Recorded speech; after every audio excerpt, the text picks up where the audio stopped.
I represent the FLCIO. I'm the legislative policy director with them. And just wanted, the bill as presented, we're not in disagreement with the items that are in there, but we just are concerned that they're not following the complete process of the unemployment advisory board. You know that over the last few years, workers have made a great deal of sacrifices, and if you looked over the entire document with those recommendations, you will see that there are over 20 changes, and in large part, a lot of those changes are good for business. I think that they're going to make it harder for workers. The idea is we want to create stability. We want to make sure that Wisconsin is looked upon as a place to do business. And that's why they've had this council for so many years, and it's worked so effectively.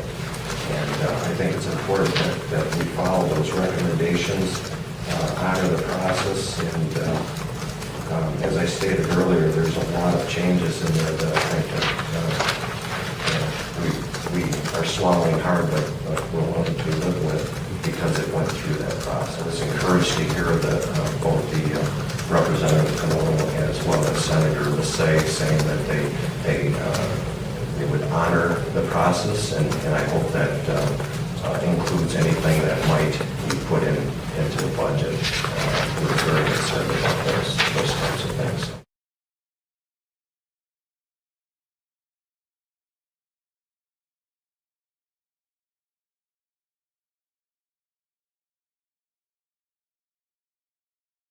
Concern about a full recommendation minus a little bit not going along with it. So in some ways this isn't the fully recommended bill by the Unemployment Insurance Advisory Council. This is 95% of it. Does that concern you as much as maybe things being added later on in the governor's budget? Yeah, it concerns me because it's not following the recommendations, which has historically been the process. When you look at that council, it's a balance of business and labor leaders, people that are put up or appointed to that committee because they're very thoughtful, and I think they've done a pretty good job over the years. So I just don't understand why we want to change that process now. I'm Scott Manley. I'm the Vice President of Government Relations for Wisconsin Manufacturers and Commerce.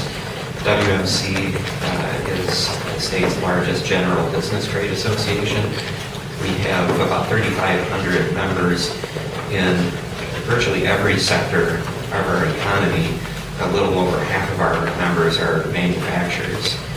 And our mission is to make Wisconsin the most competitive state in the nation to do business. The regulatory burden and the compliance burden and the costs associated with the program are a significant impact on employers, and for that reason WMC has historically been very keenly interested in unemployment law and unemployment legislation.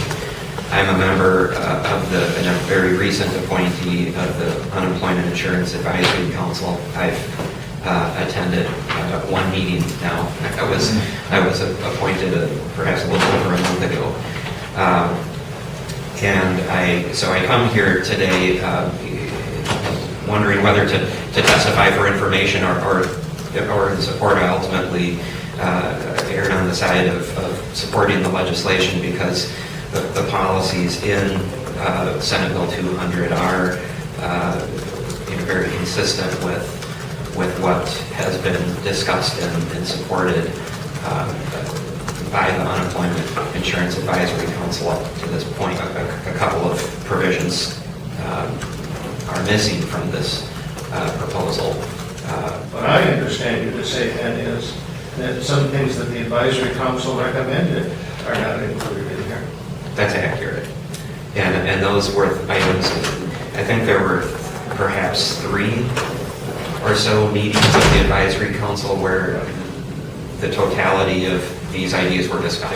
There was discussion of eliminating some of the quit exceptions and changing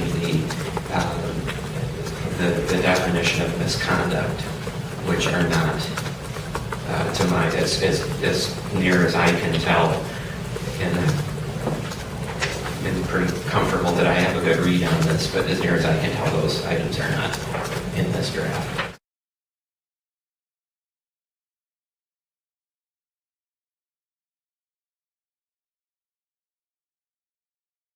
When the Unemployment Advisory Council made their recommendations, did they make them parcel by parcel, or did they make them in total?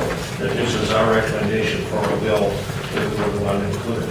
That's normally how unemployment compensation bills go, is that they don't say, pick a few that we happen to like, we happen to believe that these items make a comprehensive bill.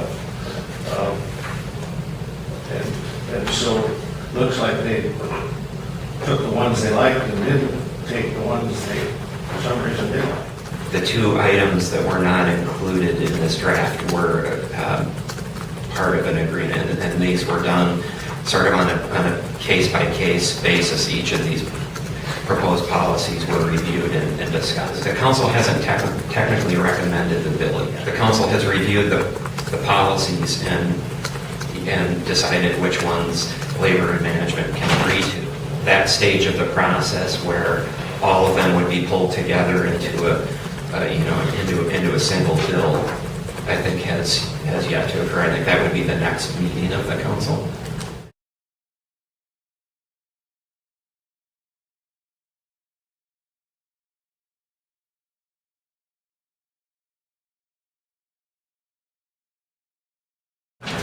I'm Mark Ryle, Executive Director of the Wisconsin State Council of Carpenters, and I'm also a member of the Unemployment Council Advisory Committee. I'm here today testifying for information because I didn't exactly know what to do.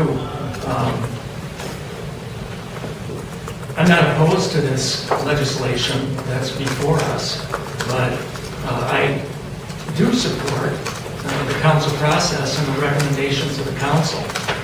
And the bill before us today leaves out three items that we addressed in the council and put forward as recommendations. The council worked hard to address the concerns of the legislature and the DWD. The way it started out, the council received, the department asked us to address a number of issues. We took those up first. The council made our recommendations on those issues, and then when we were finishing that up, then a letter came from the legislature, signed by, I think, 26 members or so, asking us to consider those issues, and then added, I don't know, maybe 13 more, I don't remember exactly what it was, but more issues to consider. So then we pretty much finished on the first thing. We revisited a couple things, but then we addressed all those issues in the letter from the legislature. And so we finished that, and the recommendation, and our recommendations went to the legislature. I'm a little disappointed that everything didn't get included in all our recommendations weren't included in the bill. Process, I think, has served the state, has served employers and employees well, regardless of who's been in control of the legislature. It hasn't been a partisan issue, and I hope that we can continue in that spirit to accept the council recommendations. I had the impression that the bill before us is the agreed upon bill. Now, we're learning that these three items that made improvements from current law. They didn't maintain current law. They, in fact, made some changes for some reason and were agreed upon through this give and take process that has worked so well. So we're against nothing in this bill. Everything in this bill is fine. We are concerned with those two items that were sort of pro-employer are not in the bill. There's two other things also that we've agreed to that are not in the bill, but they're appropriately not in the bill, and that is putting some more money in the form of a loan to the trust fund, and also putting some money in as basically a grant to the trust fund. In one case, the council did approve that. In the other case, I believe the council position was it's not our place to approve that. bottom line, we're happy with the cooperation, we're happy with this bill as far as it goes. We just think that to continue down this path would be the right way to go rather than to have something extraneous to the process come along.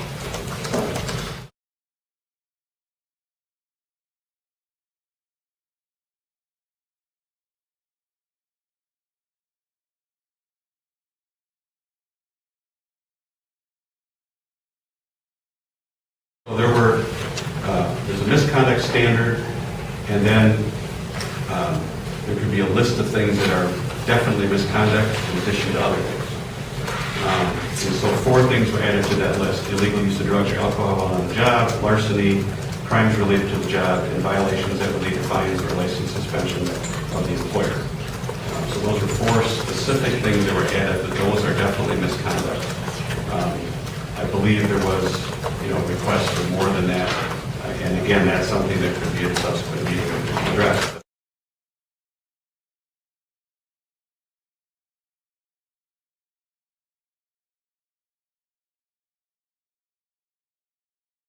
Number of quit exemptions was 18.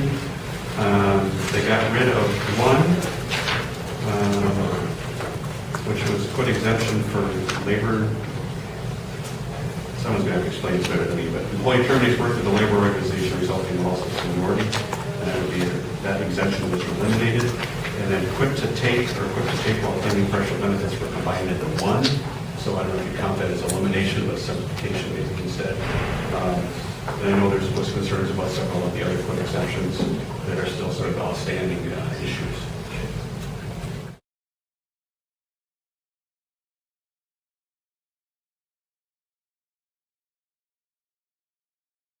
I don't think it was deliberate, but a false impression that this was an agreed-upon bill, and it's not an agreed-upon bill.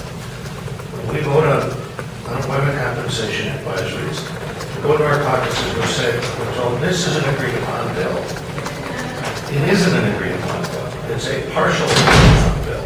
I just would like to know why those items weren't included, because both of them made it very clear they wanted to honor the Unemployment Compensation Advisory Council. I just would like an explanation. Enough of this talk to somebody afterwards. We're a public body.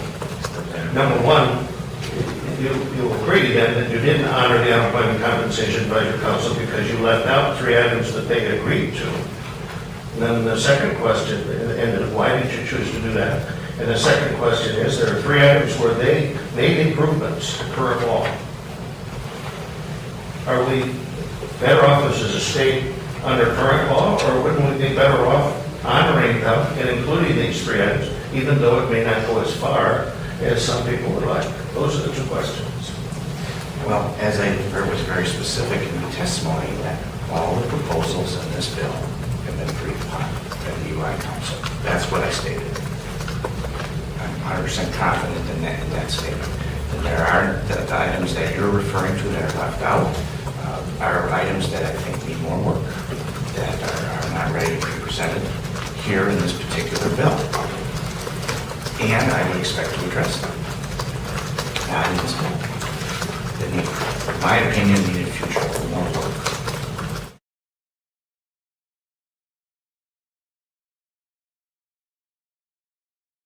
Basically, we're only going to respect the Unemployment Compensation Advisory Council's give and take process when we're in agreement with the